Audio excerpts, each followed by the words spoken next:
you this question last week when I ran into you after Gillette's annual meeting, but I choked. So now there's no pressure. Here goes. In the years from my reading, in the years from 1956 through 69, you achieved the best results of your career quantitatively, 29% annually against only 7% for the Dow. Your approach then was different than now. You looked for lots of undervalued stocks with less attention to competitive advantage or favorable economics and sold them rather quickly. As your capital base grew, you switched your approach to buying undervalued, excellent companies with favorable long-term economics. My question is, if you were investing a small sum today, which approach would you use?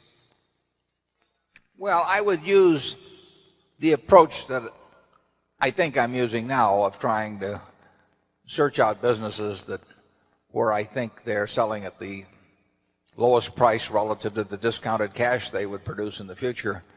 But if I were working with a small amount of money, the universe would be huge compared to the universe of possible ideas I work with now.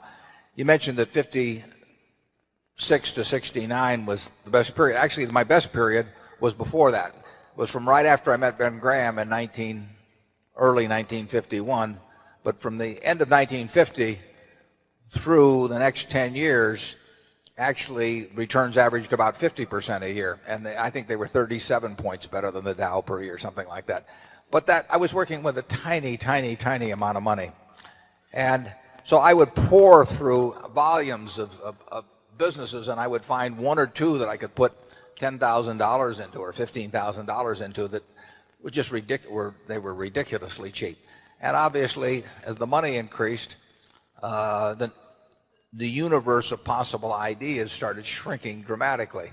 The times were also better for doing it in that time. But I think if you're working with a small amount of money, with exactly the same background that Charlie and I have, and same ideas, same whatever ability we have, I think you can make very significant sums. But as soon as you start getting the money up into the millions, many millions, the curve on expectable results falls off just dramatically.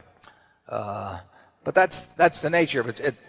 You've got to, when you get up to things you can put millions of dollars into, you've got a lot of competition looking at that, and they're not looking as I did when I started. When I started, I went through the pages of the manuals page by page. I mean, I probably went through 20,000 pages in the Moody's Industrial, Transportation, Banks, and Finance manuals. And I did it twice. And I actually looked at every business. I didn't look very hard at some. Well, that's not a practical way to invest tens or hundreds of millions of dollars.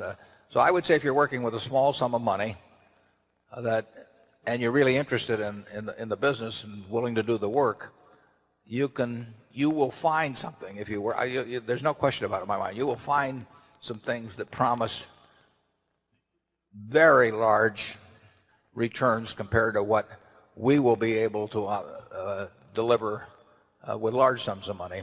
Charlie?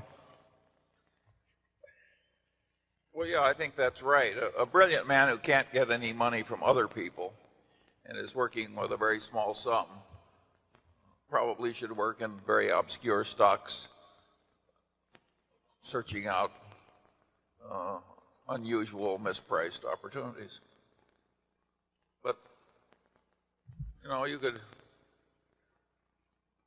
that's such a small world.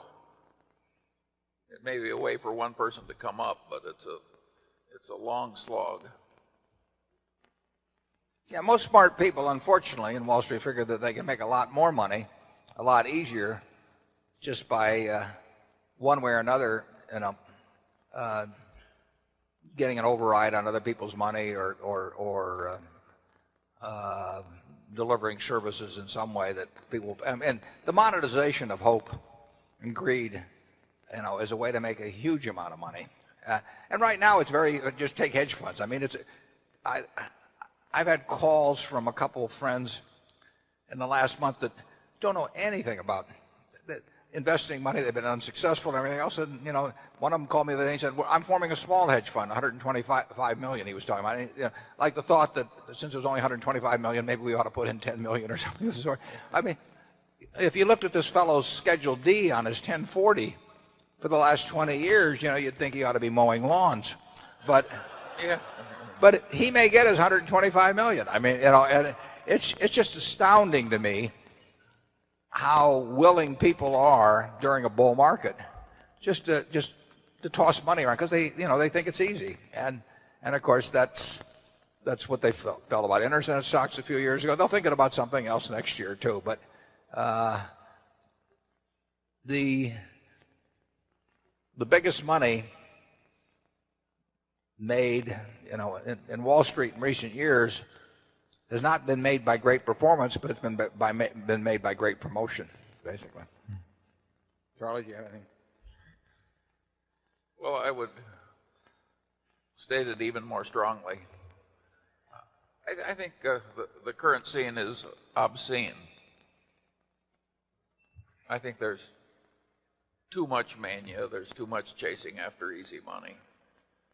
There's too much misleading sales material about investments. There's too much on the television emphasizing speculation in stocks.